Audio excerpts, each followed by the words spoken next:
starts in 5, 4, 3, 2, 1, 5. First blood. Oh, man.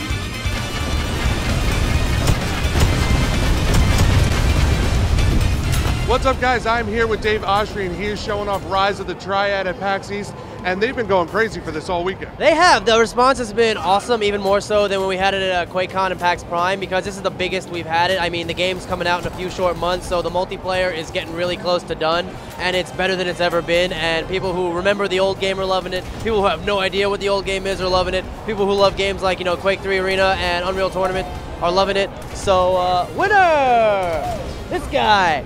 And we're giving out stuff. We got tournaments going all day, 5-minute matches, no kill limit. People just run around blowing people up, body parts and blood everywhere. It's really, it's a lot of fun.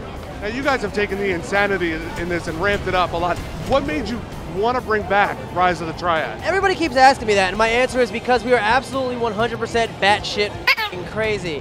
And because it was ripe for a reboot. Apogee they've had this IP for a while, the new Apogee, and they were waiting for the right developer. Terry will tell you guys that at any time. And then when Interceptor came around and they were doing Duke 3D Reloaded, well, I am part of Interceptor.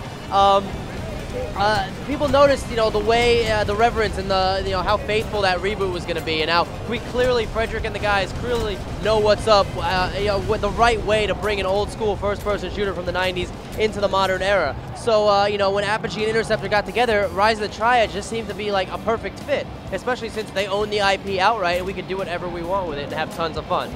Now, you guys have been working like crazy to get this all launched, but you guys are like the revival crew.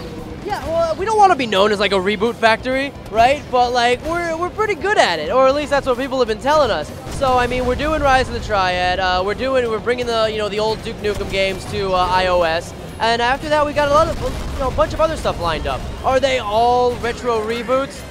No, but is that a fun thing to do? Hell yeah.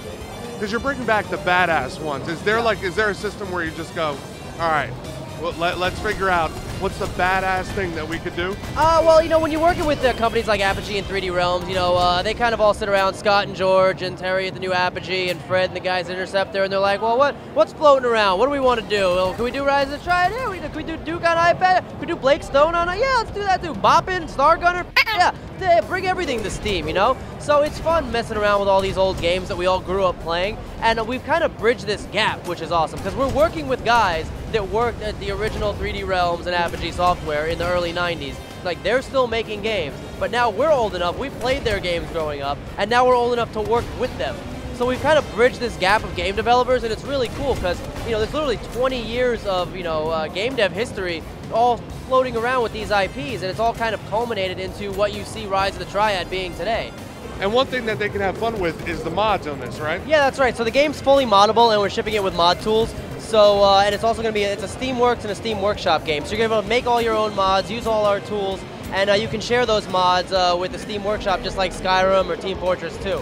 And the game's completely DRM free on GOG.com as well, so you're still going to get the editing tools, and you can share mods, I don't know, via FTP if you don't like Steam. Some people don't like Steam. But anyway, the game, yeah, completely moddable, do whatever you want, have fun with it, crazy mutators, crazy weapons, new characters. We're trying to put Gabe Newell in the game if he'd write us an email back.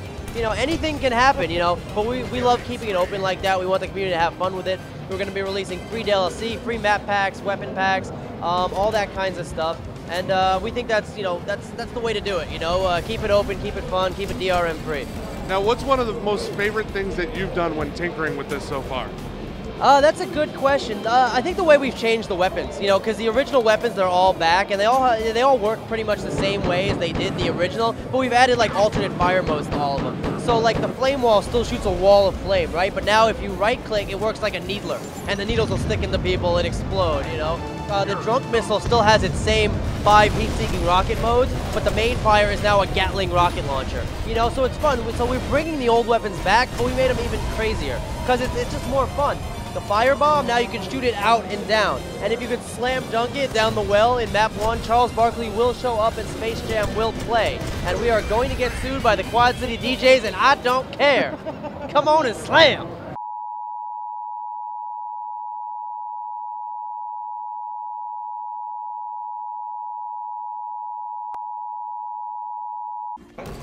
Tell me about the badass soundtrack for this too. Okay, so we took the original soundtrack for Rise of the Triad was like crazy iconic. Lee Jackson and Bobby Prince, you know, they were the masters of the MIDI tracks back in the 90s, doing, you know, music for Doom and Duke 3D and Shadow Warrior and Rise of the Triad, you know, all those classics. And we're bringing every single one of those songs back, but we're making them heavy metal.